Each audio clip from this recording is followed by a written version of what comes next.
Welcome to Political Perspectives from the Washington Examiner. I'm Jim Antle, and I'm joined today by Editor-in-Chief Hugo Gurdon. Hugo, the Democratic ticket is now complete. We know who all of our principals are going to be on both sides of the aisle. What was your reaction to Kamala Harris's pick? Well, my first reaction, Jim, was one of slight surprise, because what she did was very much what Donald Trump did with his ticket, and that is to appoint someone who doubled down on the qualities that he was bringing himself to the ticket. So that when Donald Trump appointed or chose J.D. Vance, it was saying, I'm doubling down on Trumpism, on my appeal to blue-collar workers, etc. What Kamala Harris has done, defying expectations that she would try and balance the ticket, for example, with Governor Josh Shapiro of Pennsylvania, was to double down on her left-wingery. She chose one of the most left-wing governors in the country, Tim Walz of Minnesota, who has a very left-wing reputation, well-deserved reputation. And it seems to suggest to me that either she was under considerable pressure from the left wing of her party to go with the darling of the left, or else she is not so much under pressure herself from that wing, but she's very much part of that wing.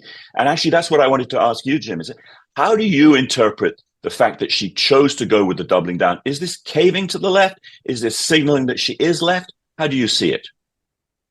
Well, I think there are a couple of different ways that you can look at it. I think the two main things are Israel and ambition, I think, undid Shapiro. I think definitely she was caving to the left. I think she was fearful of putting Michigan in danger at the price of trying to lock down Pennsylvania. But I also thought that there was a sense in which that Josh Shapiro seemed to have presidential ambitions of his own, maybe was a little bit ambivalent about leaving the Pennsylvania governorship without completing even his first term, and maybe didn't want to hitch his wagon to Harris in this tough presidential race. So I think the fact that he wasn't left enough, and they're really worried about this progressive backlash over Gaza, and the fact that they weren't sure that Shapiro didn't have maybe his own agenda in terms of his national aspirations. I think both of those factors made them view Walz as a safer pick. Yeah, let's have a look now at the phone call that Kamala Harris made to Tim Walz.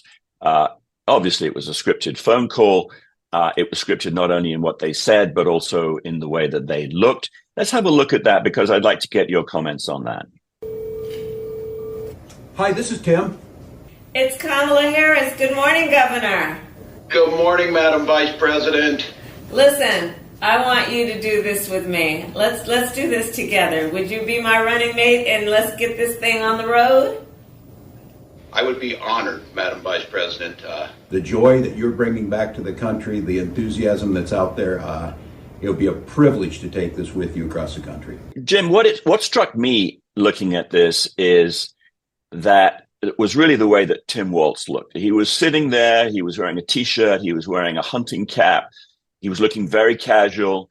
And this was an attempt, was it not, to try and make him look like a Trump voter, to look like to be somebody who was just an ordinary guy, a blue-collar guy who would appeal to Trump voters. To some extent, this was a way of trying to neutralize that appeal of Trump. Is that how you saw it as well? My view is that Tim Walz is sort of radical politics wrapped in a fun Midwestern dad persona. So they're trying to sort of both appeal to the left, but also sort of neutralize maybe the off-putting aspects of this to other voters, to swing voters, particularly in the Midwest, by making him seem sort of authentic and folksy and all of the things that Harris is really not. Right. So, but if you peel away that outer veneer on Tim Walz, what you find is a governor who presided over a state which was more racked probably than any other by the riots after the death of George Floyd. He's a governor who is very much, it seems, for open borders.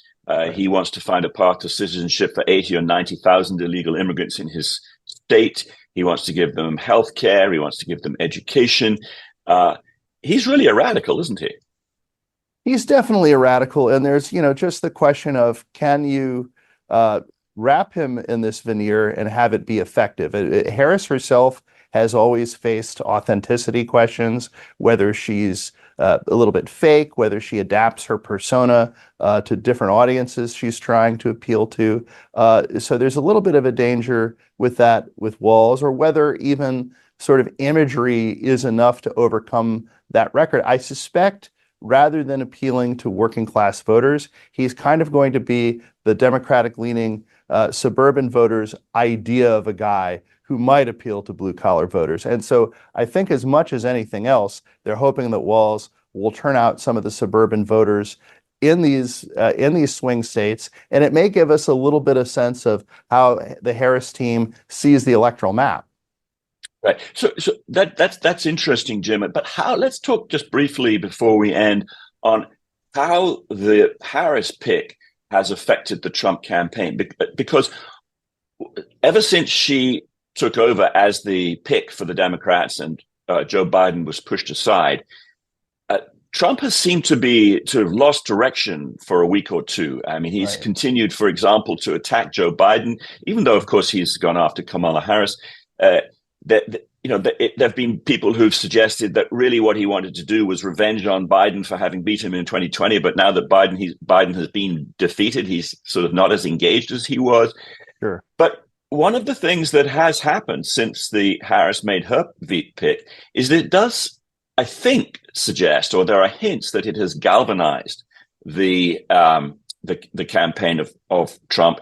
It has made the Trump campaign sort of more clear-sighted about what the ticket that they face is, and that it's a very left-wing ticket. And they seem to be now kind of getting into gear, trying to frame this as a very left-wing ticket. In fact, the most left-wing ticket there's ever been in this country.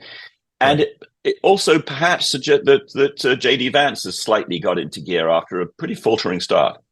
Yeah, I think J.D. Vance is really starting to find his footing as a communicator on behalf of the Trump campaign. They're really deploying him to a lot of places. But I do think having the Democratic ticket in place has helped them sort of focus what their line of attacks are going to be. So clearly they're still going to want to tie Harris back to the Biden administration, even though she's running as if she's the incumbent Attorney General of California.